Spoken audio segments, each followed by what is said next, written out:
Recording in progress is the new name of the show. Once again, we're on the Ultimate Sports Network, Real Boxing Talk with John Raspanti and Clyde Stubblefield, I guess.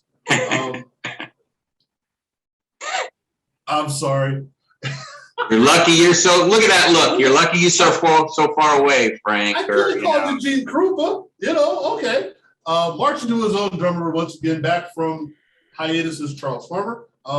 As most of you that are watching the show regularly know that you didn't have a show to watch last week. Life got in the way. Sorry about that. Life is back. We're ready to go. We've got a lot of stuff to talk about this week. A lot of stuff that was going to be coming up, and unfortunately some stuff that is not. So we'll touch on that first. Without any real speculation to it, just the way we feel about the build up to Pacquiao Spence, and now it's not Pacquiao Spence, it's Pacquiao Ugas, which is okay, but it's not what we were looking for. So, Johnson, I read it on Max Boxing about this situation. Give us a little background of what's happening, and we'll go from there. What's not happening? Well, he was being checked out by a doctor like they all do. That's the way it is. You have to have your medicals. You have to have everything clear and dotted, and the I's dotted and the T's crossed. And they found that they discovered. The thing I don't know is if he said something like, because usually when you have a detached retina, from what I understand, something starts going on in your eye and you start wondering, what's going on here? You got like a number of floaties or something's going on. I don't know about that, but I do know that they determined that he's got a detached retina. So there's no way he can't pass a physical when you have a detached retina. There's no way in the world we're going to, maybe back in the 1900s, they might have okayed it just because they're, it's just boxing. But so that was it. And the fight that we've been talking about for a couple of months is kaput. And now we got Ugas, who's a good fighter. I'll just sum it up like this, Frank Charles. I have a friend from Oakland who I met years ago at an Andre Ward fight, and he always comments on things. He had bought a ticket to see Spence and Pacquiao, and he was excited. He goes, "Oh man!" He goes, "Here, I bought the ticket, paid the money for Spence and Pacquiao, and I'm getting Pacquiao and Ugas. Not that Ugas is a bum or anything. That word I never want to use with fighters, but I don't even think he said bum. Not that Ugas isn't that good of a fighter, but I really wanted Spence and Pacquiao, like we all did. So I think it was a letdown. When I saw it, I was out somewhere and I read it. I got a text and I went, oh. You think about it, that's two big ones in a row now that have been postponed. Fury and Wilder, obviously, same thing, getting really close to the fight date, and bam. So, and then something else I read that I couldn't confirm, though, just so you know, was that, not that this means anything, but Spence supposedly was getting beat up pretty good by a little small, little quick, little fast, little southpaw. I don't know who it was, but they were getting pretty concerned, and this happened. So, boxing always has to have a little bit of mystery involved in these things. But of course, Errol Spence, this was going to be his biggest payday. He was going to make over $10 million for this fight. So he's got to be devastated. So it's just like all of us. I mean, we're disappointed, we're devastated. It's only a little over a week away. Yeah. So yeah, big letdown. Well, Charles, now we have a new fight, and at least it's not. And we talked to Darnell Boone about being the last minute replacement, and hopefully you're still in shape. But Ugas was on the undercard, so it's not like he wasn't training to fight. So without really getting into the styles makes fights kind of thing, how does this affect both of these guys? Wow. Well, I think Pacquiao, because he was ready, he knows that there's a lot of things going on with him, that he's just going to be ready to fight whoever. I mean, he might change the style because of what he was going to go about the business, but I think he's going to go in with the same type of game plan, the focus, the concentration. He doesn't want to lose his edge, because I think deep down inside, it's been said, I heard you guys the last couple of weeks or whatever talking about there's a possibility that Pacquiao can win. And I can see that. Well, a lot of people saying that too. So I don't think that he loses that at all, the intensity, because everybody's talking about him running for president in 2022. But let's say he decides to still fight for some reason or another. He has to win this fight.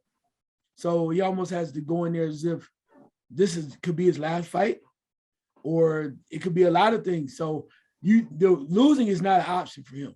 Right.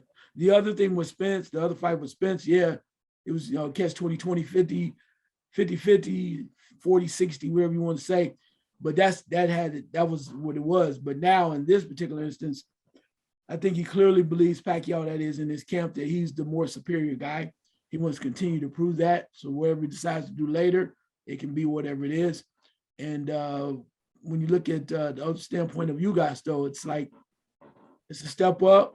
You get another opportunity. You had an opportunity earlier against a world-class guy.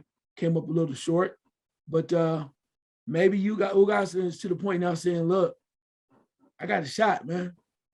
Pacquiao's older. Can he bring it again? Everybody, oh yeah, he's gonna do it again. But 40 plus, baby, anything can happen.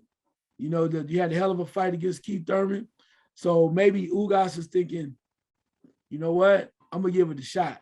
Maybe he's gonna be off that night, because there's no guarantees. That's one thing about boxing. We say it all the time. You don't know what the hell's gonna happen until they get in the ring. So he's thinking, I just need to be ready and prepared. I might get a chance. So I think that's when you look at the two sides, that's how they're coming at it. Of course, both of them think they're going to win. Imagine if Ugas wins this fight, bro. I mean, think about what that does for his career and everything. So he has to come in with that mindset. No matter what it is, you don't know again until you get in the ring, until they turn the lights on. So you got to come in with that attitude. So I think both guys coming and entering that they're going to win. Sure, Pacquiao's a little disappointed, but it's what it is. Like, okay, damn, I want to fight him, but the other dude's in the ring, right? So, still got to fight him, right? Yeah, he's still in the ring. So if you're in the ring, I still got to handle you. And I think I still think it's going to be a good fight. I mean, for the crowd and everybody, it's just not going to have the same luster. I get that.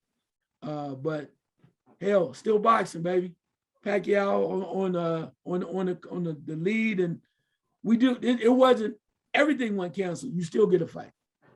Right. Now, John, we were talking off the air about and we know it's a medical issue, but the recovery time for Spence should be about how long? I'd say 6 months to a year. I would say I'm not 100% sure, but this is not nearly the almost career ender like we used to hear, like when you talk about Sugar Ray Leonard. We all assumed that he was done when he had the detached retina, and he wasn't. That was years ago. He came back 3 years later. He probably could have come back earlier. It was just when he decided. Sugar Ray was the guy that did it his way for sure. So he decided he was going to come back then. I would think that a year from now, Spence will probably be ready to go. I would be surprised if he's not, especially with everything now. It could be earlier, but I would be safe on that and make sure that he's ready. And so it should be 2022, I would assume. Okay. Now, Charles, we're going to see if you think along the lines we think along, which I think you're going to. So let's just say, let's play devil's advocate here. Let's say that this is pushed back 6 to 8 months to a year. Mm-hmm. And let's say that Pacquiao has reached his expiration date after this fight. Doesn't say that, I mean, he just says, I'm 42 and a half. I'm running for president. I don't want to go down this road again. Mm-hmm. Here do we go with Errol Spence? Dun, dun, dun, dun, dun, dun, dun. What you saying? I'm not. Who can he fight? I am the host. I ask questions. You answer. Oh, so you trying to say, I know what you're leading to. No, that's not happening. That's not happening. No. Why would you? If you, again, see, that's the other point. And I'm not saying it can't happen, but the guy, he's coming off an injury. Errol Spence coming off an injury, right? Not saying he needs a tune-up fight, but he has to make sure he's correct. Again, the whole principle of, and maybe I'm wrong, maybe I don't know what I'm talking about. That's not the first, won't be the first time. But if you're looking from the standpoint of this, you're still the A side, man. Right? You're still the A side. So if I'm Errol Spence, you got to fight somebody. Again, here's what I would say. You got a year. I get out just real quick. You got a year. You want to fight me? We know what's happening. Even if I'm hurt, I can't fight, whatever. I'm not fighting Pacquiao. Tell you what we're going to do. You got a year. I would do this. And I would say, yeah, fight Sean Porter. Show me that you ready. Show me you ready. Beat Sean Porter. Come see me. I got you. Come see me. And then it's like no more excuses. No more running it back to Pacquiao, whatever. Yeah, show me something. Then you remove the excuses. Okay, and I'm going to forget the name of the show, but it used to be on VH1. Oh, pop-up video. That's what it was. So in the pop-up video thing, there would have been what he was asking was, does Errol Spence Jr. fight Terrence Crawford? And then a little bubble went off. That's what I was asking, but I didn't want to ask it because we don't talk. I know that you know. Yeah. I know that you know, but there might be a few people that are watching the show going, "Oh, he didn't answer the question." Well, I already knew you knew the question, so that's cool. All right, so let's move from that because that's just going to bring up a lot of speculation of what's going to happen and who knows. And when the fight gets moved around like that, we don't know what's going to happen. Who's going to be there? Who's going to show up? Which, as king of the segue, if I can talk, Casimero is fighting, or was supposed to be fighting, who this weekend, John? Donaire. And now he's fighting Rigondeaux, the Cuban legend. And it's the same situation. Donaire was not able to fight, so now we've moved around. Now, here's the thing that I think is interesting about this. The same thing with Ugas. It's not like Ugas is some guy that can't fight, right? Casimero is 30-4. Rigondeaux was 20-1, and without that one big loss, he'd probably still be king of the division, or at least in his section of it. We know how these things are all moved around and all that. So it's not like, again, the replacement is some guy that is found off the street, the Rocky situation. This should be a good fight. So what are we looking at in this fight? This is the WBA bantamweight title that's going to be on Showtime. Well, it's the styles that you mentioned a little while ago. Donaire, people reason got excited about that is because Donaire would have been a firefight, most likely, because Donaire comes in firing, and we know Casimero always is. He's a rough, physical dude. But what happened there is people probably, maybe they don't remember, is the VADA testing got to be an issue with Casimero, and insulted Donaire's wife too, and then his team got nasty, and Donaire said, "Look, I don't care. I don't need you.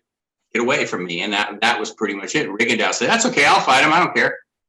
So it's going to be that. It's going to be the bull and the matador, basically, if it goes according to what we're thinking. Rigondeaux is like a lot of those Cuban fighters. They're very good fighters. Pretty much all of them. They all might not make champions, be a champion, but they all have really good technique. Very smart. His loss to Lomachenko was too big and not tall, but stronger, and he had no answer. He couldn't hurt him, couldn't do anything to him, so he lost. He's fighting a guy here who's a little smaller, perhaps, than him, but also very brutal and physical and punches really hard. So you know what he's thinking. He's thinking, I'm just going to tame this guy. I'm just going to outbox him. So it's going to be the stalker and the boxer. And Rigondeaux will rumble with you if you find him. Right. So this might be one of those slow burners where it takes a while. And I want to say one more thing about Pacquiao before we get off that. I know we'll talk about it more next week, but I wanted to say this. One of the things that bothers me about Pacquiao's situation is, will he have a letdown here? Because I'm gonna say it forever. I'm gonna say when he fought Jeff Horn, he wasn't there. No. He was there, but he was not motivated. Right. Now you're motivated to fight one of the best fighters in the world, and instead you're fighting a guy that nobody talks about like that. So he's got to make sure up here that he's as focused or as close to as focused as he can be. So that's a challenge. 42 years old, that's a challenge when you're 22 years old, but that's definitely going to be a challenge. But back to Rigondeaux, yeah, that should be an interesting fight, Frank. Like I said, I think it's going to be a slow burner, and probably heat up as it goes on. Well, Charles, that brings up a point here, because that could be the same thing that Casimero goes through. I mean, he was expecting to fight Donaire, which, Donaire had come back and done some wonderful things, and you're fighting, the guy, and you're fighting Rigondeaux, who the last time we saw him with Lomachenko didn't look like he was that good, or Lomachenko made it look bad, however you want to put it. But we also understand that Rigondeaux has had a long amateur career, 20-1, only one loss, and the perception will be that this is a replacement fighter. But in actuality, this guy was probably in line for a title fight sometime in the near future anyway. So does Casimero have a letdown, or is it, look, I'm fighting for the belt. It's my belt. I really don't care who it is over there. I'm going to go walk through it. Well, one would say that you would think that Casimero better be ready to go like that, because there's nothing about Rigondeaux is nobody's replacement, bro. Right. Because he's been through it. He's been through the ringer. Now he might be a little older. He may, he might be on that other edge. You say he's kind of, we don't want to call it washed up, but he's not as great as he was. Sliding down. But one thing you should know, it's like he has a puncher's chance, and he has the ability to maybe cause some issues for Casimero, especially him being smaller, because we also know, though, there's that mind game. And maybe Rigondeaux comes in because he's been with so many great fighters, and you thinking that he was off his game because of the factor that he lost the way he did to Lomachenko, right? And then he comes back and he just throws the game to you totally differently. So the mindset, that's the other thing too. We talk Casimero is, proving himself, but is he on that level like that though? That's my only thing too, because when you've been in them wars like that with Rigondeaux, you're like, okay, well, I know I got him, and you come out like the bull John mentioned that he is. Rigondeaux coming out like, okay, well, I'm gonna stick right here. I'm gonna show you a little something, take you on the deep waters, frustrate you, give you a few elbows, headbutt you, whatever I need to do to get you out your mindset. Right. And that plays a part in itself as well. So I wouldn't be so quick to just kind of throw Rigondeaux out the way, because maybe he feel like this is a chance again. So that's the beauty about boxing. You don't know what the hell's gonna happen until they get in there, but you almost have to cover all bases. Well, we talked about Pacquiao as well. You got to cover all bases and be ready, because you never know what's going to happen. Well, and this is another situation on the undercard. This is something that we may see, something that we're not ready for. It's another Gary Russell, starting to go by Antonio Russell, not Gary Antonio Russell or Gary Russell. But anyway, Gary Antonio Russell for the WBA interim bantamweight title. I know we said we don't want to talk about interim silver crap and all that stuff, but this is an important fight, I think, because 18-0 Gary Antonio Russell is going to fight Emmanuel Rodriguez, who has looked good until losing his last two fights. He took care of Jason Moloney, handed Moloney his first loss, and then he got blasted out by Inoue, which, okay, there's no disrespect to that. And then we're looking at now coming back and fighting Gary Antonio Russell for a lower tier belt. But this sets up, I believe, the next level of where we're going bantamweights. So, John, can Gary Antonio Russell establish himself as the next guy, or is it still too early in his career for that? Well, it's a little early, but from what I've seen, he looks really talented. He's got some pop.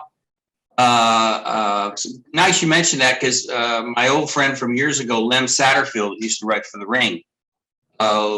Great, just a tremendous guy, one of the nicest people you'd ever meet in your life. He wrote a really, really poignant article about Gary Antonio, because one of the Russell brothers died, and Gary was very close to him. And this fight, I wouldn't say he's dedicating this fight to his brother, but he's very emotional about it. So he's very close, the Russells. So yeah, check that article out on Max Boxing. It's an excellent article on Gary Antonio. He from everything I've seen, Frank, and I have to admit I haven't seen a lot, but what I've seen, he looks like the real deal. He's 28 years old, and they're moving him up to fight. They're going to fight sooner than later with the guys, because he looks that good. So this ought to be a revealing fight in the sense that we maybe find out more. But I expect him to win. Last time I saw him, he really looked like, man, this guy is a bold prospect, and he's going to be out of that prospect league very soon, and he's going to be a big time contender, and he's getting there. Well, Charles, it's time for me to eat a little crow because we've been railing on, or I've been railing on, the inactivity between Gary Russell Jr. or by Gary Russell Jr. But Antonio and Antoine seem to be active and ready to go. So maybe, just maybe, Gary Russell Jr. is saying, I want to be in the corner with my brothers, and I'm going to spend more time doing that, and we're going to see them come along and take over the world. So let's maybe give Gary Russell Jr. the benefit of the doubt and say, what's happening with these other guys? We saw Antoine back in, was it February, March, something like that. It's rolling through my head. Now we're going to see Antonio. Is this, as we said, can they take over the world by being Gary Russell, Gary Russell, Gary Russell? I don't know about taking over the world, but they can move up. I mean, it's about steps, man. I mean, that's what it is. I mean, the junior is the one that kind of put it out there for him. He's so-called leading the charge a little bit more, probably the more accomplished one. But if he wants to hang in the background, that's cool too. But the other two brothers are like, you know, hey, we got Pop, 18-0. We showing you what we can do. They're taking steps. So, and how far they go, we'll see. Maybe by the time they take their steps, Junior will come back and fight some damn body. That's who we want to see. So, I mean, we getting Russells all over the place, but I think it's a great opportunity because maybe instead of, like you said, helping the brothers out in the forefront, maybe Junior will get, Gary Russell Jr. will get the itch to go, yeah, I think it's time for me to get in there. So anytime you hear the Russells in there, any of the Gary Russells, middle name change, whatever you want to call it, anytime they're in the ring, it's exciting, and it's exciting because maybe Junior will get, again, off that stool. And you know he's training. That's the thing that pisses me off. He's training with his brothers, right? You know he's training. So dude is in impeccable shape, just waiting for him to do what he does. So that's what I'm looking for. But yeah, I think they're not in a rush. We know they're not in a rush because they're not doing nothing fast. So they are not going to take over anything fast, but I think they'll move up. Frank, real fast, Frank, just real quick. I love it. The name, Charles, you're going to love this. This is like we were talking about earlier, right? You do your own thing. You don't care what people think. The name of the gym that the Russells use, because they used to train in their dad's basement. They have their own gym now. The name of it, Enigma. Love that, Enigma, because that's what Gary Russell is. Yeah. He is an enigma. I mean, and maybe his whole family is. So maybe he's just doing what comes natural.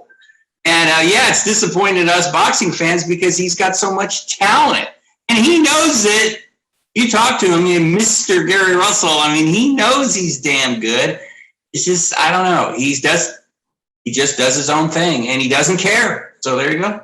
I would have thought you were going to say the name of the gym was Gary Russell, but okay. And I got a little creative. Yeah. Okay. So now, as we make another segue talking about, well, let me say this first. Charles, you made a good point. If Antonio and Antoine are working and training and fighting, I'm pretty sure it's safe to say that Gary Russell Jr. isn't sitting on the stool on the side watching. No, go run some more miles. Okay, I mean, he's working with them. So if and when he comes back to the forefront, it's not like it's going to take a lot for him to get in shape to fight. I'm sure he's sparring. I'm sure he's doing all this stuff himself with his brothers. So he's not too far out of the loop. Is that safe to assume? No doubt. I think that's right on point. When you think about them being in the same gym, and the dude, you just look at him, he's an athlete. You can just tell he's always in shape. And I mean, you probably take his shirt off. You're like, man, that dude, look, he's still working out. Because that's what fighters do. Plus two, in order to really help his brothers along the way they want to move them along at such a pace, you got to show them things. I mean, a lot of people don't understand. I was watching something real quick the other day where Errol Spence and Charlo were sparring. A lot of people didn't know that. They spar. They spar. So people are like, oh, what is that what you thought you saw? Yeah, that's what you saw. So yeah, so that's what you do. You gotta, in order to make a guy better, brothers too, iron sharpen iron. You gotta get in there with a guy and take that risk and show that you're capable of battling out on a few days. Well, and as I said, the segue is I saw a post on Facebook or YouTube or something where, and I'm not sure, no, I do know now. It was Jason Moloney for a minute and a half punching Andrew Moloney in the stomach. And Andrew Moloney goes, go ahead. And it wasn't like he was just tapping him. He was blasting. And again, brothers fighting, or training brothers, I guess is a better way of putting it. This is the fight now. Maybe I'm overselling it. I'm sorry if I have, because that's all we had for a few months, were the fights in the bubble. And this is the fight in the bubble that made me go, what did I just see? So John, we'll go to you real quick. The resumption, I guess, of the second fight, really, is what I'm looking at. But the third fight between Joshua Franco and Andrew Moloney. On the ESPN, it would be great if they had in the bubble, but they're in, what, Tulsa, I think? Or wherever. Yeah. What can we expect from this? Well, that guy, Bob Arum, who we were talking about off camera, he did what he said. When he said to the officials in Vegas, right, if you do this, I'm getting the F out of here. And he did. He took the third fight to Tulsa. This one is a really intriguing one to me again, Frank, because I'm like you. You and me both been talking about, so is Charles, of course, this fight between these two guys, the two fights, the second one was a total ripoff, as we know. It's intriguing because Franco's had time now to digest what happened to him. He's never going to admit that, yeah, it wasn't a headbutt. No, Moloney keeps saying, you know the truth, man. And Franco's like, oh, it was definitely a headbutt. He says there's no way he's going to admit it, but he knows. So if he's a smart guy, and one of his nicknames is the professor, so he's got to be pretty smart. He had to go back and go, why was I getting the crap beat out of me in that second fight? So that's why, as much as I will admit, as much as I put my boxing writer's hat on the side and want Moloney to win, I will admit that because of what happened to him in the second fight. Franco is not just going to go away easy, I don't think. I think he's going to be ready for Moloney to start fast and try to start a little faster. Now, some guys can't start fast because Moloney started fast in the first fight too, and then he faded and Franco just took over in the second half of the fight. So I think Franco is going to be ready for what Moloney brings, and then Moloney, will he maybe tweak it a little bit? Will he go, oh yeah, you think I'm going to start fast, but I'm not going to start that fast. I'm going to start a little in the middle, and then I'm just going to build because I'm popping you with shots. So this fight is, you talk about flying under the radar. I think the only people that even care about it are in Australia. Now, I mean, an example, I put it on Max Boxing as a lead and put Pacquiao on there and gets 10,000 views in a span of 2 hours. I put this fight on here, it gets like 50. Well, Charles, here is my take, and this is, I think, well, my take doesn't matter. Your take. Where does Franco go here? Does Franco look at it as, because if he's honest with himself, whether it was a headbutt or a thumb or whatever, he knows he was getting whacked out in the second fight. In the first fight, he took care of business. In the second fight, he did not. You're the owner. Yeah, we're still gonna go. Does he go through? We got a little side action going here. Does he go through in this fight thinking, okay, I got jobbed in the second fight, or I got my butt kicked regardless of what happened? So how does Franco attack this fight? Well, I think John said a little bit earlier that the way he attacks it is, okay, whatever happens behind me, right? So you can say, even if you said, if he had missed himself, maybe I wasn't on my best game in the second fight and I lost. No, even though I got away with one, from that standpoint, I think he has to be thinking, and his team has to be telling him, whatever happened is behind him, right? It's behind him. So now that is behind him, behind myself, then now I get to move forward. So I won the first fight. Everybody knows that. Second fight, you be the judge. I don't care. I still got my belt. Third fight, he's coming in like it's a clean slate. And I have just a much of an opportunity or a chance to win this fight. And I have to make him beat me because I'm the champion. Right. And I think that's when he comes in with that mindset. So we always gonna look at that second fight and talk about what a travesty it was and whatnot, but that's the past. And I think his mindset has to be, and if he really wants to win, because he has to be saying to himself, I won the first fight. Right.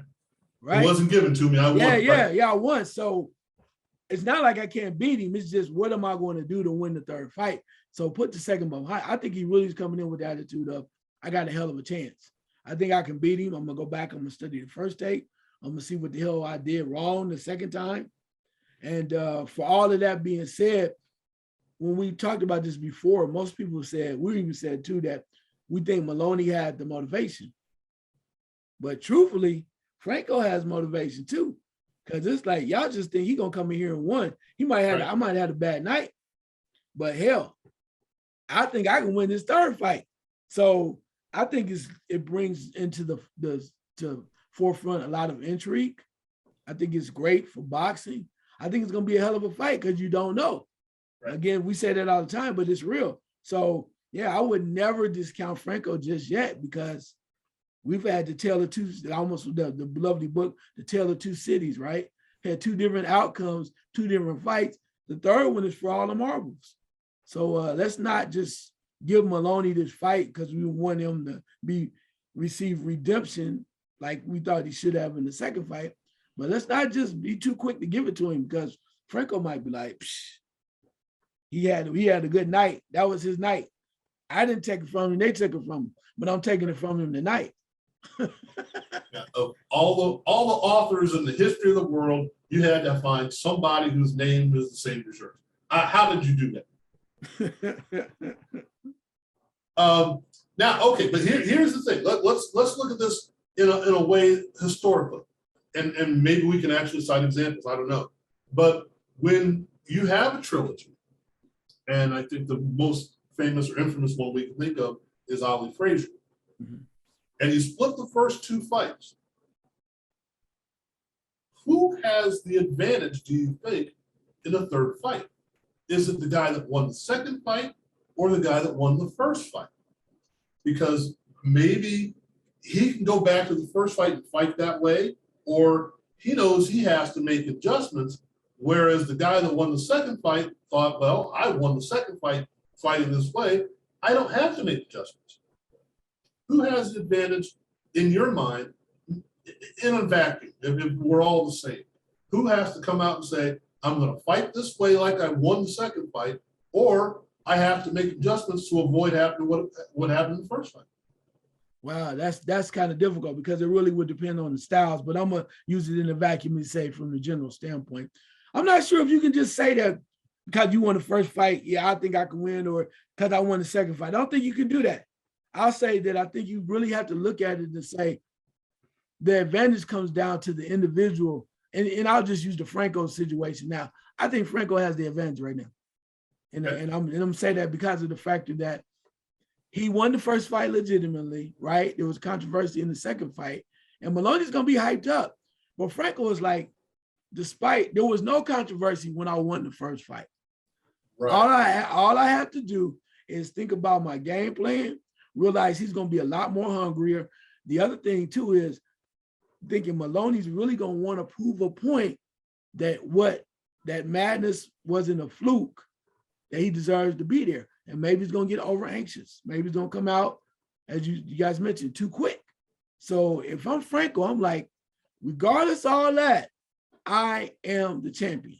Now, this doesn't say Moloney can't win, but everything is in Franco's. It's sitting in his corner. He has the upper hand, I think, because all he has to do is wait, be patient, and make the guy beat him. So Moloney, no, I'm just saying Moloney, think about it this way. Moloney has to prove that he is worthy and can win. No matter how much we want to talk about it, we rehashed it over and over about how horrible that decision was they made in the second fight. At the end of the day, on paper, who is the champion? Who has to do the most? And I think that falls on Moloney. And I think Franco can use that to his advantage because Moloney's going to have to come out and prove it. The question is he going to have the right mindset? Is he going to have collectively be ready, be able to do that and win the fight? Also not worrying about, damn, are the judges going to do me again? Right. Yeah. Now, the thing that we're going to gloss over, I'm sure that we already have, is that, as we said, Franco won the first fight, and he only lost a round and a half in the second fight. He lost them convincingly, but he only lost a round and a half in the second fight. It's not like he was getting blasted out for 7 more rounds before that happened. Right. So there's no telling if he could have come back. I don't think he could have. I think that the fight was over. No matter what happened, the fight was over. But if we're talking about Moloney domination, if we're looking at it in the entire thing, it was a few rounds early in the first fight, a few rounds early in the second fight. Other than that, it was all Franco, or mostly Franco. Right. So I think, and I'm going to look at by looking at it, my opinion is that Moloney has an advantage because he was so dominant at the end of what happened. Okay. But from what you just said, it's making me rethink it, because there was only so much that Moloney has shown us, as opposed to the entirety of what Franco showed us in this. So there are a couple of ways of what can happen. So let's get inside of Moloney's head and say, is he thinking about that round and a half? Or is he thinking about the entirety of what's happened? Or is he not thinking about it at all? No, I think that, I mean, he has to be thinking about the momentum that he had in the second fight. I think because that's when he was so-called somewhat dominant, right? He had the upper hand. He was showing that he was the guy, and it was taken from him. So I think he has to be doing that. Because Moloney goes back to the overall spectrum of it, as you mentioned, both fights, I think it's like, that's not where you want to be, because he lost the first fight. You don't want to be there. You want momentum. You want to build on it. You say, I beat him the first time. I think I can do the same thing to him. I can dominate him, or I can at least have the upper hand to win this fight. So I think you stick with the second fight, and then you continue to build off of what he's done. Because I mean, collectively, as you just said, maybe it was something where Moloney's like, dude, I did just enough to win that second fight. So I need to be far. If I'm a trainer, if I'm a coach or half brother, whatever, I'm telling Moloney, don't even worry about the damn first fight. That doesn't even count. We have an edge right now. We have something. We see something. We're gonna keep looking at him.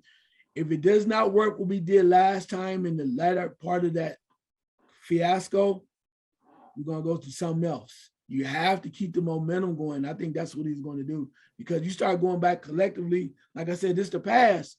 You got to build off of what you were doing well, and that's all you can do. Well, John, what we were talking about was basically, this is the third in a trilogy. And since, you wrote a book about a trilogy, well, we might consider you to be an expert about this. Who has the advantage? And I know I said I don't ask the same question, since you didn't hear the answer. Screw that. Who has the advantage in a fight that's the third fight? Is it the guy that won the first round, or the first battle, or the guy that won the second? Is it, I've done this more recently, so I know what to do, and I don't have to make any changes?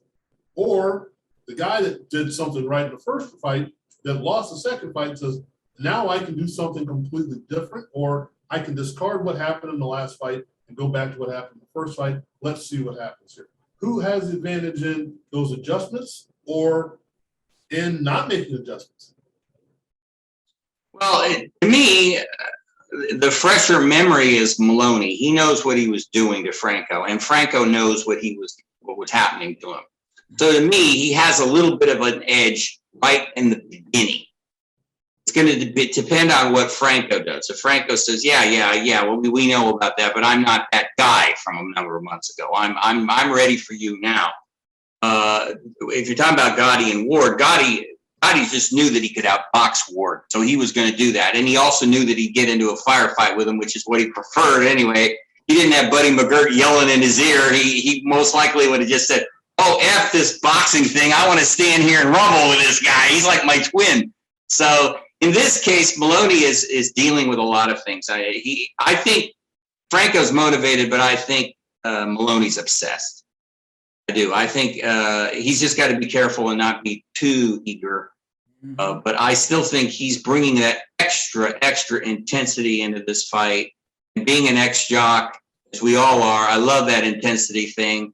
And he wants, I'm gonna snarl a little bit. He wants his revenge, and he can taste it. And Franco's like, I'm not impressed. So that the mind games, but Moloney is not one to talk much, and he hasn't been saying anything nasty about Franco, because when he lost, if you remember, he didn't say, it was a bad decision or I had a bad day. He said he won. So he's a class act. I think I would give Moloney a little edge going in, just because what have you done for me lately? You know, those things. Right. And the last thing we saw was what Moloney was doing. So Moloney, I think he, like I said, he might start a little slower, but then again, he might say, okay, I'm going to go out there and see if he's got any answers to what I did in the first fight. But this is the thing about sports. Franco might have been having a bad day that day. Moloney was at the top, and Moloney be at the top of his game again, and Franco be a little bit down. And see, I think Franco's going to lift his game in this one. Mm-hmm. And right now, I would give Moloney, right before the bell rings, Moloney's got the edge. Well, something we mentioned, now if you look at it in the entirety of things, Franco has been the better fighter overall. If you look at how many rounds he's won as opposed to how many rounds that Franco or the Moloney's won. You know, Moloney won a few rounds in the first fight and a round and a half in the second fight, where Franco was won more rounds. So maybe that's something Franco says, look, I've been the better fighter overall, and I won. Moloney hasn't won any of these yet. So maybe that's the mindset that he goes into. So there are so many things that play in this thing that I think is going to be fascinating. And it's something that we're really going to see something. And there's something else that's going to come out of this, because we're about the end of this.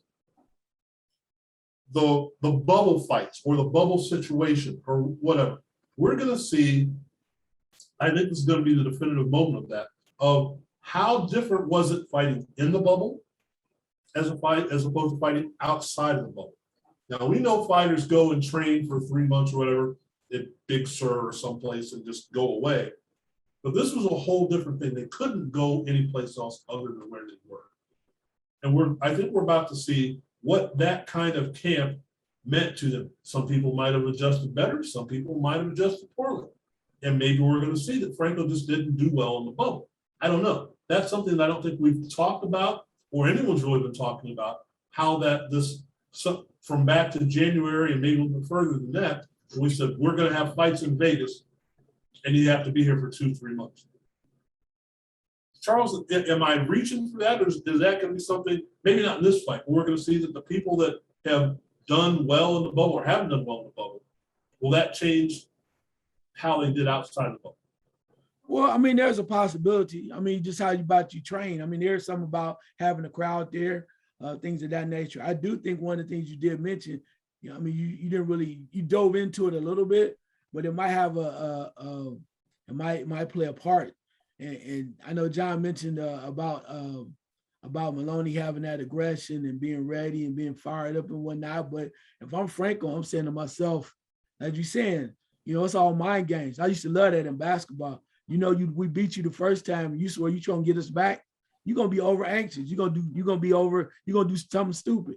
You are, because you're trying to get back at me. And I'm like, all right, I'm gonna let you tire yourself out. I'm gonna do something. I'm gonna play a mind game with you. Also, too, think about it. Tulsa, right? That's where Franco's from, correct? No, so, that's where none of them are from Tulsa. Oh, they're not from Tulsa? Okay. No one's from Tulsa. That's the thing that blew me away. But is Franco from like Texas or somewhere? Franco's from San Antonio, yeah. Okay. So I mean, I ain't saying Tulsa, but my point of that is with a crowd though. It ain't Sydney. Yeah, exactly. With a crowd, and you know, some of Franco's people are gonna be there. So I guess, and I know I'm throwing, here's another Frank Gordon special, but I'm gonna use it for these purposes. One has a thing too, that being close, with the fight being that close to Texas, and the crowd coming for Franco, right? The other question, John, I definitely want you to answer and see what you think about this too, is does Moloney, if he starts to lose, start thinking about, damn, they're gonna do it to me again? And we know boxers do that, because they start looking around and they go, oh my God, am I doing enough? And what is the corner going to say? If you're not, you come in, you are aggressive because you were doing it like you said in the end of the second fight. You're aggressive and you're like, all right, I'm getting it in. Then all of a sudden you go, well, damn, he ain't just let me do that like he did the first time. And then now you're thinking, we don't know. Oh crap! Here it goes again. Are the referees gonna do me again? The referee did me the last time. I know that's a lot, and that's what makes it so crazy and interesting because we get to talk about it and nobody knows till they fight. But that's something in my mind is like it's live, and there's no guarantee that he's going to start that way. But I'm thinking, I know that's a lot of craziness, but because it's fun to think about. To tell you the truth, this is human nature. This is what separates normal people from the superstars. Is do you succumb to things where, oh, I'm thinking about stuff that's not happening right now? Are you in the moment, or are you worried about? And I see it happen in tennis all the time. Guy wins the first set, so he thinks he's got the match won. Guy loses the first set, I don't care. You know, it's the best 2 out of 3, best 3 out of 5. All I have to do is keep doing what I'm supposed to do, and I'm going to win. Whereas the guy, especially when you're on top of the guy that's supposed to win, hey, it's great, I'm winning, I'm going to do what I'm supposed to do, and the guy that's supposed to win says, so I won a set, big deal, who cares? The idea that you have that mindset or you don't have that mindset, that's going to change things. And it's an astute observation. Will he be in the ring, Moloney we're talking about, thinking just that? Or will he put that all out of his mind and just say, I'm going to fight each round as it comes? That's a tough thing. And John, we've seen that with a lot of guys. And Charles, that is the perfect template for when we started talking about the modern era, as we call it, of boxing, when we saw, or you made me watch the Pacquiao-Marquez fight. Marquez could have said, it's over. There's no way I can do this. There's nothing else I can worry about. I'm down 6 rounds or however much it was in the first round. I can't win this fight. And he got a draw because he won the rest of the fight. John, is this a valid thing to say Moloney is at this point confident that he's winning until he's not winning? And then we'll maybe get into his head like, uh-oh. And now, as Charles said, now I got to press. Now I have to do more. Or is it he's that solid of a fighter that he's not going to worry about it?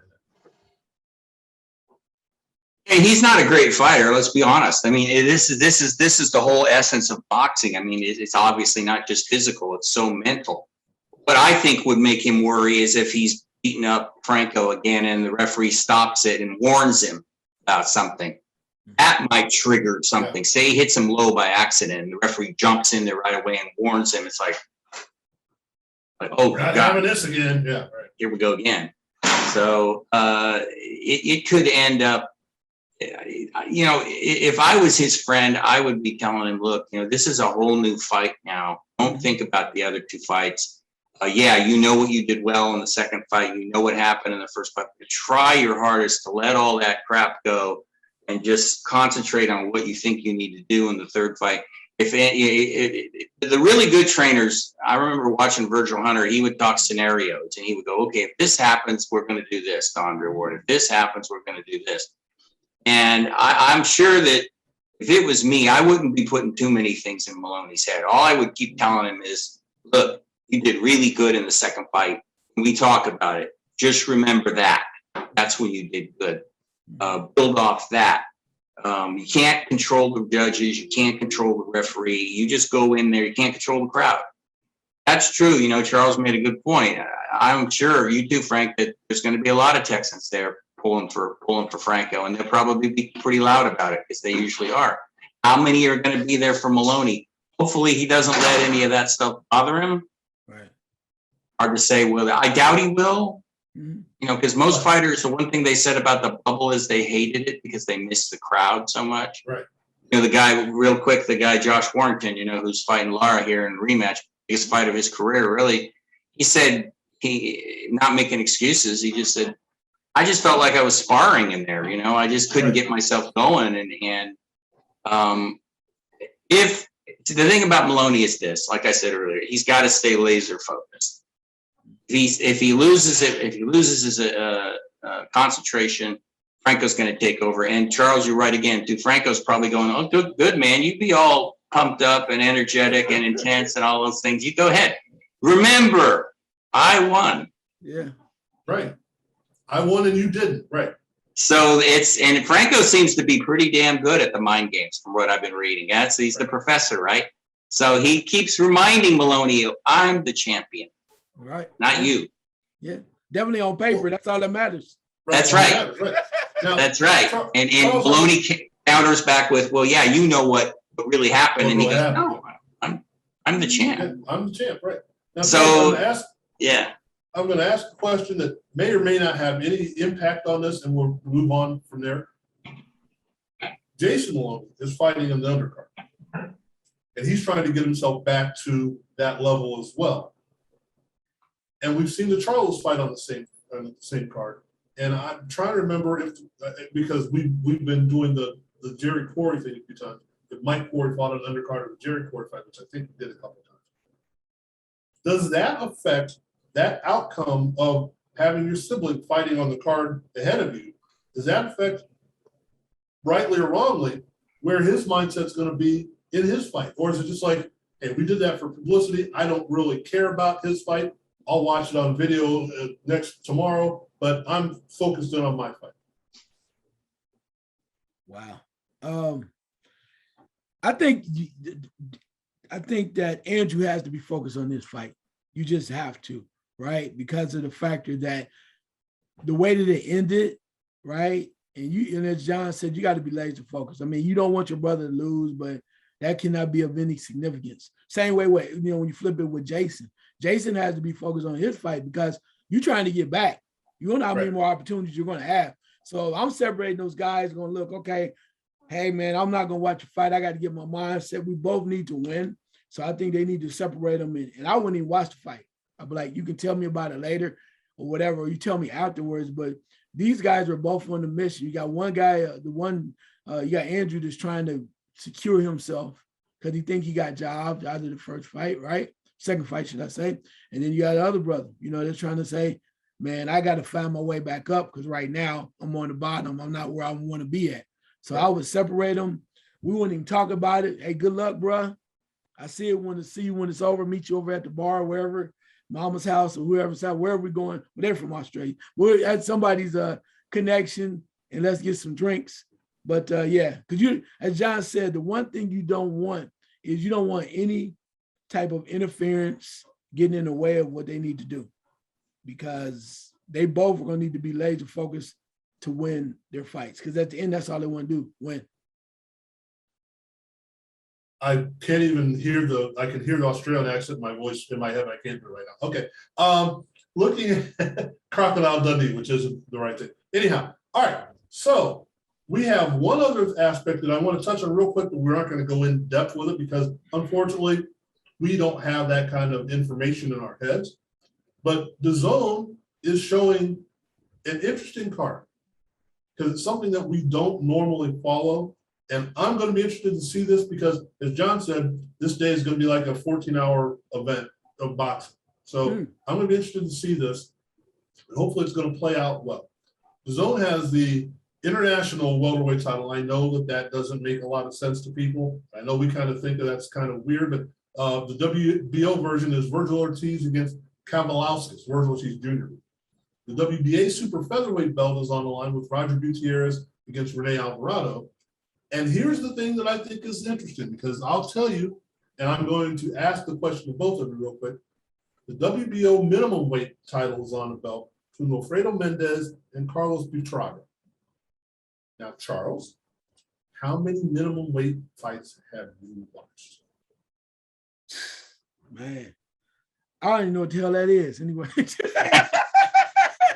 Minimum weight. So I mean, what does that mean? That the lowest weight that you can be at for the belt or what? Explain that to me. Is that a schoolyard? Is that a schoolyard fight? The kids. Is it 10 something and below or something like that? 106, I think, and below, something like that. Yeah. Right. And how old are these people? I said it's a schoolyard between two 12-year-olds.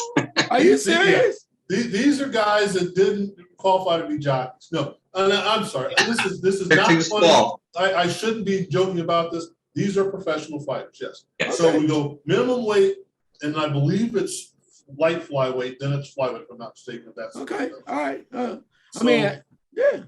I guess Right, now- my answer would be, I mean, I don't know. I mean, hell, because I've only watched whatever they put on. So, right. and I'm not sure how many 106 pounds fighters are they considered legit? I mean, you know what I mean? I mean, that's so. This weight class has been in existence forever. You know. Yeah, yeah, they're legit. Do you know any champions? Does anybody know? I don't any know. That's my point. I know none. And it's not to disparage them, but they don't show them. Right. As you said, if they don't put it on the air, I can't see it. Right. So when we look at this, and this is the thing that I think is interesting. Now, we've probably watched them in the Olympics. We've probably seen them on the Olympics and go, okay, they're on. All right, and that was a nice 3 minutes. Let's move off of that. These are people that are considered to be world champions. And they are. And this is why we have weight classes. And I think it's interesting to see that we have bantamweights, we have flyweights, we have welterweights, we have middleweights, we have all these people fighting, and they don't show these fights, and now they're going to show them. So I'll be interested to see how it works out because these are world champions. Let me ask you a question. Can I ask a question real quick? Please do. When you talk about that lightweight, and I know he's probably nowhere near being that small, the first thing that came to my mind, first boxer, and I know he probably was nowhere close to that. I'm probably way off. The first thing came to my mind was a young Michael Carbajal. I don't know why that is. He seemed like a very stick figure to me when I remember boxing. Little Michael Carbajal. I was like, how is he even fighting? He seemed real small. Now I don't have to go back and check to see how small he really was at the beginning. But when you said that small weight, I'm like, the smallest dude I think I remember was like was Michael Carbajal. I'm going to say that he was 118, but I could be wrong about that. That's just off the top of my head. That's what I think.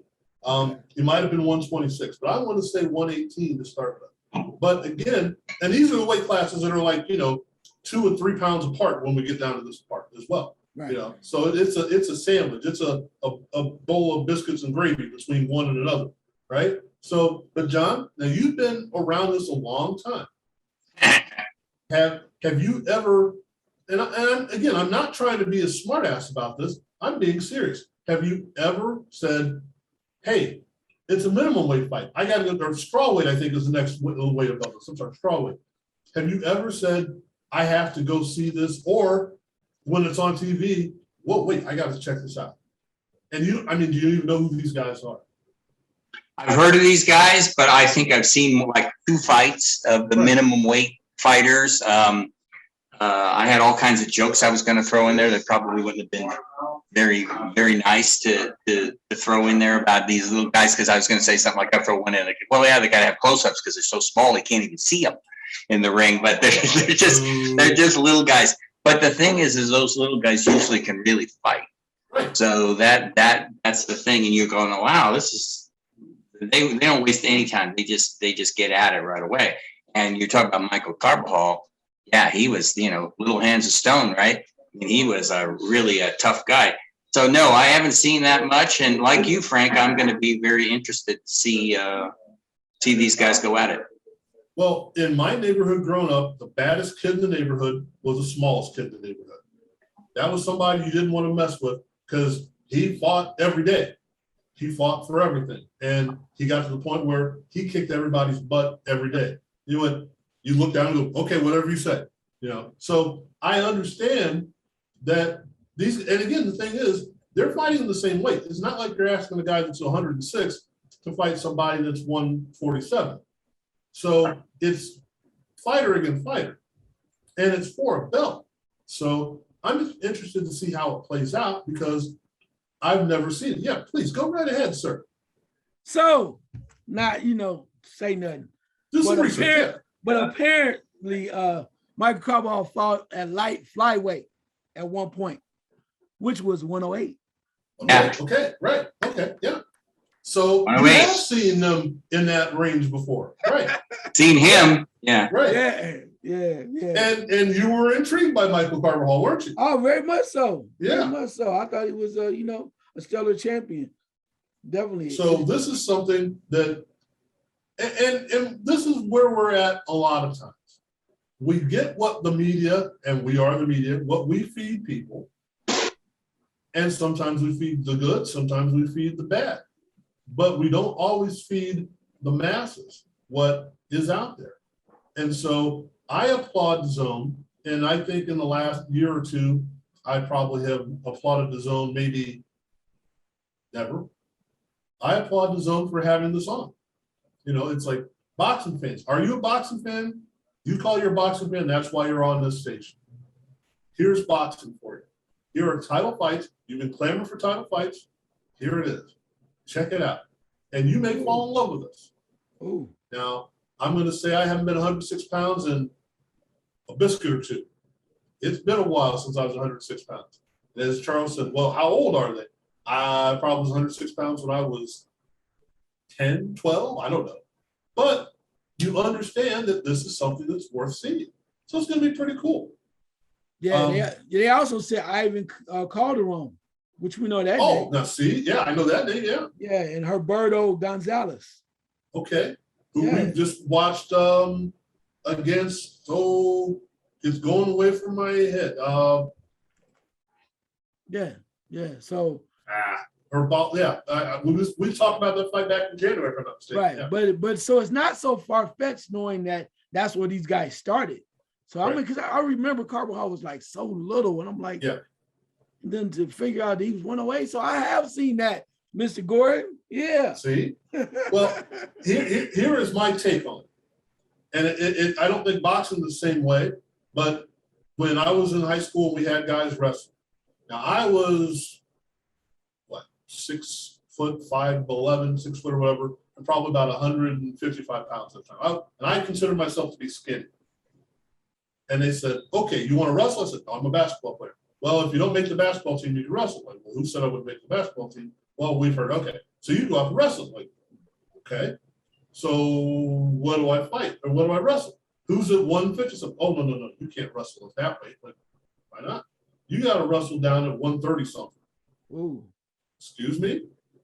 I've been struggling to keep on weight to get to 155. And you're going to tell me I got to lose 20 pounds? I said, well, okay, who's that guy? Well, you fight Dave. Like, oh, who's Dave? You know, Dave, the linebacker on the football team. He's 130 something. He's a good 175, 180 playing football. But, yep, that's who you have to. Well, what? Huh? Hey, he loses about 30 pounds a week. And that's not possible. Until I ran across my buddy who was as tall as I was, and he was wrestling 118. Wow. Like, what? Yeah, so we'd have lunch during school, and he's kind of walk over and go, that smelled like lunch, and then go run. Like, wow. Now, I don't think boxers are that extreme, but as we said, you know, we think of Floyd as a welterweight. Floyd didn't start out as a welterweight. Right. We think of Pacquiao as a welterweight. Pacquiao didn't start out as a welterweight. You know, so these guys grow into their body, mature, and all that, and they've got to start somewhere. So these are the kind of fights that I think that we should kind of, you know, I don't know if showcase is the right word, but I'm glad that it's on. So this is something I want to talk about next week afterwards and say, were you impressed? Because they have to have the same basic boxing skills. Oh, yeah. And you can have somebody that's got power at 106 or 108 because he's got power against somebody else. So it'll be interesting. Yeah, no doubt. I think I'm going to watch that for sure now. But I mean, the fact that I know I watched Michael Carvajal when he was coming up through the Olympics. So right. I just didn't know how small he was. I knew he was awful small. But now to know that, you know, I have an idea now, found out what I was watching. So I did see a little super flyweight boxing. Yeah. So we had some education this week. There you go. All right. So of all the things that we talked about this week that are coming up this weekend, what's the one thing that intrigues you the most? I think right off the top is definitely got to be Franco and versus Moloney, just because what we talked about and the way we broke it down and not knowing what's going to happen. I mean, trying to provide some type of prediction or forecast is one thing, but we truly don't know. I mean, Yeah. but the intrigue about it is so great because again, Franco wins the first fight legitimately. Moloney comes in the second fight thinking, damn, I got robbed. Everybody saw it. You know, a lot of people saying it was this, it wasn't the head, but no, I really caught you with it, whatever. A lot of controversy. So with that being said, it just opens the door for a third fight. I think it's, to me, those that know, it's almost as intriguing as what's going to be between Wilder and Fury. I really believe that from a standpoint of real just straight boxing, because you don't know. It's too many unanswered questions. And I think people should tune in because it's proven that both of these guys are legit and there's a chance that both of them could win the fight. But then again, it's going to play itself out in the ring. And I think that's worth any type of money you could ever pay to watch a boxing match. I agree. I think that is the one that just makes me go, there are so many side stories with this. Mm-hmm. And the fact that we were kept in thrall, and I don't know if ESPN did this on purpose, I doubt seriously, but we were kept in thrall of the ending of that for so long. Mm-hmm. And it would have been easy for me to went, this is screwed up, and just went beep and turned the channel. Mm-hmm. I couldn't get away from the end of that fight, especially because the more it dragged out, the more I'm like, what in the world's happening here? And I kept at it and kept at it. Like, they finally went, they finally got a decision made. Really? Wow. And listen to Timothy Bradley going, and Andre Ward going, Tim, just chill. We'll get an answer. Then we're like, no, they're gonna rip him off just like they ripped me off. Okay, all right, okay. You know, so to me that was cool. The other thing that I think is going to be very interesting is the Showtime card with Casimero and Rigondeaux. Though that's the lead fight, I'm interested to see once we see Gary Antonio Russell, if he does what we expect him to do, Mm-hmm. how good does he look as compared to the guys fighting for the title? Right. So in the interim belt, whatever the hell that is, WBA, does Gary Antonio Russell look good enough that you would say the next fight he has, if he wins, now let's not discount Rodriguez, but if he wins, do you say, now here's the next fight, is he as good as these two guys? Mm-hmm. Because I don't know that Rigondeaux's not going to roll over and die. And I don't know if he's going to roll over at all. Right. So we'll be able to tell how good Casimero is because Rigondeaux's going to make him have to play. Once we see that, we will say, well, Gary Antonio Russell could be either one. Mm-hmm. That one kind of intrigued me as well. And then Mendez, Buitrago, the minimum weight. I got to see that. I've got to see that because I've never really paid attention to it before. Like you said, I probably have seen more fights than I thought, right? But I don't think I've paid attention to it before. So that'll be pretty cool. I would call his own. Michael Carvajal's still alive, right? He's cool. I think so, yeah. So if I'm the zone, what I would do, definitely since we at that weight, I'm calling Michael Carvajal to see if he would make a guest appearance or at least show up or just call him in and have him talk about that weight because he can talk about what it's like to be that small and throw them hands that when he was called Little Hands of Stone. That'd be a perfect segue to really amp up that division.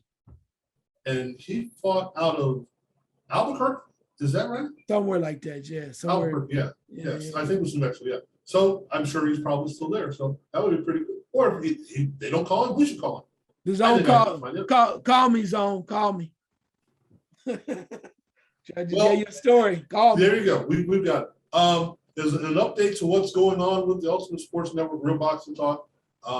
We have, keep your fingers crossed, we have resolved some of the internet issues that we were having. Yeah, I know. I shouldn't have said that. Jinx. Oh, we went away. Sorry about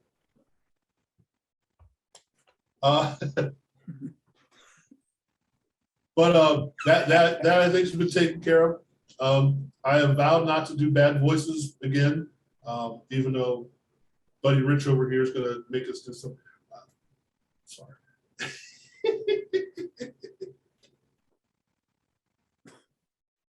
And on that note, we're having fun. So keep an eye out for us. The Ultimate Sports Network is growing by leaps and bounds. We're adding new content providers on a daily basis. So we're making that pretty cool. We've added a couple of projects we're working on if you're watching this and you are a NFL or college football fan, and you know someone with qualifications, obviously, that can talk about your particular team or school, have them give us a buzz. Reach us at ultimatesportsnetwork.com, find their contact page and get in touch with us. We're doing an extensive NCAA and NFL preview. So it won't be just 3 minutes on your team. It's going to be 15, 20 minutes on each team. So we want to be able to cover every team that's playing in the NFL or the NCAA football, or at least the division FBS football. We'll get into that. Mr. Farmer and I have looked into a couple of different things. If you have an opinion on the your all-time greatest 8, the grade 8, starting NBA basketball players. We're going to, geez, I'm messing that up. We want the best 8 players you can think of. If you were starting your team, who would be the 8 guys on your squad? And you can have 8 centers if you want. I don't care. But the 8 guys on your squad, who would they be? Again, get to us at ultimatesportsnetwork.com. Also, we have decided to undertake, or I've decided, I don't think I really cleared this with him, the undertaking of, we've been talking about this for decades now. We had the NBA at 50. This is going to be the NBA at 75. So we're going to add 25 players to that list, or we're going to add 35 players and take 10 off that list. Your call. But we're going to do the NBA at 75, and we need your votes on that, your input, not just us, because we can do it ourselves, and now it's not as subjective as if everyone else does it. So just off the top of your head, since we have 25 spots, who are 3 players that have to be added to that list? Wow. Wow. And it doesn't necessarily mean that they played in the last 25 years. It's just maybe they got snubbed from the first one, or you're taking somebody off the first one, whatever. But 3 guys, just off the top of your head, to go, hey, we got 25 more spots. Who goes? Dominique LeBron. Dominique LeBron and Kevin Durant already. Okay. Already. I see. I am loath to talk about people that are still playing now, so I'm going to kind of keep those couple guys off. But I'm going to go Dominique. I'm going to go Kevin Garnett. I'm going to go Allen Iverson. Those are 3 that have to be on there. And again, we've got another, 17 more spots to go. And there may be guys from before that have to come off. I don't know. But there's, as they say in the business, that's a teaser. So we're giving you a little bit of a tease there, folks. I know it's not boxing, but we've talked about boxing, and we've talked about the greatest of boxing as well. We got a couple polls out there we'd like to hear about. Folks, we just enjoy talking about stuff. So, yeah. Clyde Stubblefield, Funky Drummer, take us home. Yep, Ray Allen too. I forgot to say that. Ray Allen's been there too. But again, we appreciate everyone tuning in. Each time we do, we don't take this for granted. We know this is your time, so we definitely appreciate it. Try not to be too over the top or too crazy. But for those that are really interested in maybe jumping into the broadcast scene or doing something with sports, I think you should really take a look at the Ultimate Sports Network, because you never know. It starts with like a little pebble in the stream, and it goes a long way, and you never know. And maybe one day you can rise up and get one of those, baby. You never know. And get your first credential. And once you get your first credential, you're off and running. Yep, there you go. Took me 900 years to get it, but damn it. Get paid to talk about sports. Hey, what could be better? Very scary. And on the last thing, and we haven't finalized how we're going to do this, but if you are, let's just say you're fed up with Twitter, Facebook, and all those things. I know I belong to a couple of Twitter pages and groups that, it's all about, I love this guy, I hate that guy. And then that's all it is. And they're not talking about what's going on. And you can moderate these things on Facebook, but it doesn't work the same. We are exploring the option of starting our own social media platform with the Ultimate Sports Network. So you can be involved in a group with the Minnesota Vikings. You can be involved with a group with MMA. You can be involved with a group with NASCAR. You can be involved with, we'll set up all these groups on our pages, and it's a social media chat forum, all that stuff. So you can ask questions of other people. You can conduct your own polls. A lot of stuff. We're still working on the application, but it's the idea of giving sports back to people and good people, not people that are going to be jerks about it. So many things we can do. Join us whenever you can on the Ultimate Sports Network, and we will catch you later. Thank you.